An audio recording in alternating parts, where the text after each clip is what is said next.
High বন্ধুরা, কেমন আছো সবাই? শর্মিষ্ঠা স্টোরি 360-র একটি নতুন ব্লগে তোমাদের সবাইকে স্বাগত জানাই। এখন বাজে সকাল 8টা। আমার সব কাজ হয়ে গেছে, এখন শুধু এই আটাটা মেখে নিলেই হয়ে যাবে। আটাটা মাখা আমার কমপ্লিট হয়ে এসছে। এবার আমি যাব পিকুকে খেতে দিতে। আজকেও অফিস লাঞ্চে কিছু নিয়ে যাবে না, তাই জন্য আমাকে আলাদা করে আর লাঞ্চ বানাতে হয়নি। ওকে শুধু টিফিনে দিয়ে দিয়েছিলাম 2টো জবের রুটি, তার সাথে একটা মাছ ভাজা আর তার সাথে 1 বাটি তরকার ডাল। এবার ওকে ওর খাবারটা দিয়ে ওর জামা কাপড়গুলো আমি বার করে দিই। জামা কাপড়টা তাড়াতাড়ি করে বার করে দিয়ে আমি আমার নিজের খাবারটা নিই। আজকে আমার নিজের ব্রেকফাস্টে ছিল ওটমিল, তার সাথে একটা কলা আর একটা আপেল। এই ব্যাগের মধ্যে টিফিন বক্স বা জলের বোতল ভরে দেওয়ার ব্যাপারটা আগে ছিল না। একবারও পরপর 2 দিন টিফিন বক্স নিয়ে যেতে ভুলে গেছে। মানে রাখা ছিল, নিজে ঢোকায়নি, না ঢুকিয়ে নিয়ে চলে গেছে, আমরাও খেয়াল করিনি। তারপর দিয়ে আমি অথবা মা কেউ একজন ওর ব্যাগেই টিফিন বক্স আর জলের বোতলটা ঢুকিয়ে দিই। ব্যাস, ব্যাগ গুছিয়ে দিয়েছি, বেরিয়ে গেল অফিসে। এবার আমি আমার একটা কাজ করব। আমার আজকে একটা বড় কাজ হলো, আমি কাল রাত্রেবেলা হেনা গুলে রেখেছিলাম, ওটাই আজকে আমাকে চুলে লাগাতে হবে। এই হেনার ব্যাপারটা জানেন তো, খুব ভালো, মানে লাগানো খুব ভালো, কিন্তু এই লাগাতে গিয়ে এই মেসি ব্যাপারটাই ঠিক পছন্দের নয়।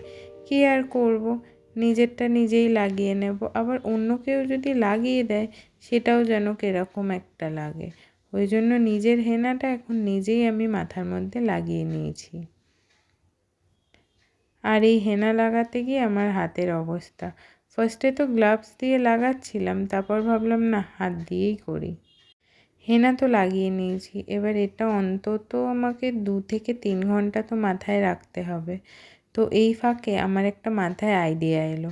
আমি আগের দিন ঠাকুরটা ঠিক করতে গিয়ে একটু ক্লে বেঁচে গেছিলো, ওটা দিয়ে এরকম একটা রাউন্ড শেপের করে রেখে দিয়েছিলাম। পরে কিছু বানাবো ভেবে, মানে ওই চাবির রিং টাইপের ঠিক বানানো যাবে। ওটাই নিয়ে এসে এখন এই ছাদের এখানে রেখে একটু রং করে নিই, তারপর একটু রোদে কিছুক্ষণ ফেলে রাখবো। ফেলে রাখার পর দেখি এর মধ্যে কি করা যায়, মানে আমার হেনাটাও শুকিয়ে যাবে আর একটা ছোটোখাটো কিছু করাও হয়ে যাবে। দেখি কি করা যায়।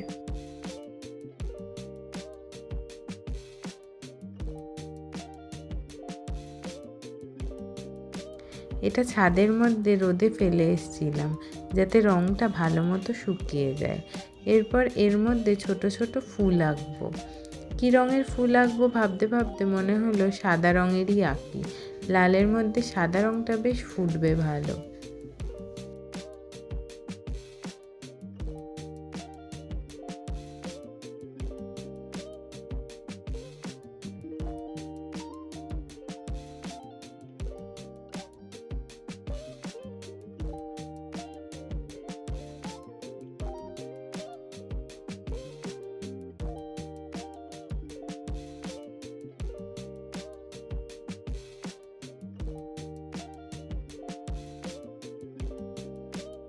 তিনটে ফুল কেমন জানি একটা খালি খালি লাগছে, আরেকটা ফুল এঁকে দিই, বেশ একটু ভরাট লাগলে ভালো লাগবে।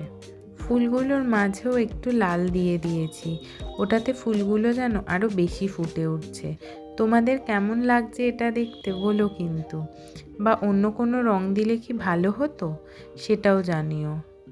4টে ফুল করার পর মনে হলো আরও 2টো ফুল দিয়ে দিই, তো আরও 2টো ফুল আমি এঁকে নিচ্ছি।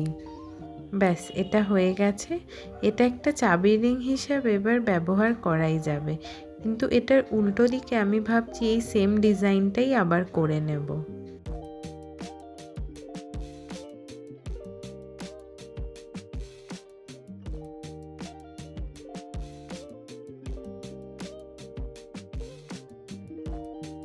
আমারও এটা শেষ, এবার আমি যাব স্নানে, মা ডাকছে। এই দেখো স্নান করে চলে এসেছি। এই হলো চুলের কালারটা। এটা ওই রোদে বসলেই কিন্তু লাল লাগবে, এমন নয় যে সবসময় এরকম হালকা হালকা একটা লালচে ভাব থাকবে, এমনি সময় চুলটা কালোই দেখতে লাগে। আজকে দুপুরে খাওয়া দাওয়ার পর আমি আধা ঘন্টার মতো একটু রেস্ট নিয়েছিলাম, কারণ আজকে আমার 4:30 থেকে একটা ব্যাচ ছিল। এই অনলাইন ক্লাসটা কমপ্লিট করার পর আমাকে আবার রেডি হয়ে বেরাতে হবে মেলার জন্য। পিকু অফিস থেকে ফেরার পথে স্টেশনে দাঁড়াবে, আমি আজকে মেলায় যাব। তো চট জলদি আগে ক্লাসটা করিয়ে নিই।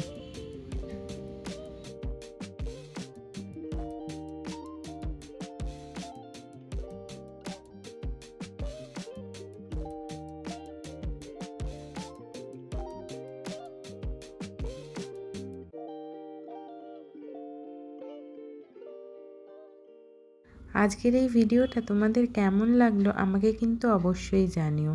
আর চ্যানেলটাকে সাবস্ক্রাইব করে আমার পাশে থাকতে কিন্তু ভুলো না। এই যে আমি রেডি হয়ে গেছি মেলায় যাওয়ার জন্য। আর পরের ব্লগে তোমাদের জন্য থাকছে বারুইপুর মিলন মেলা।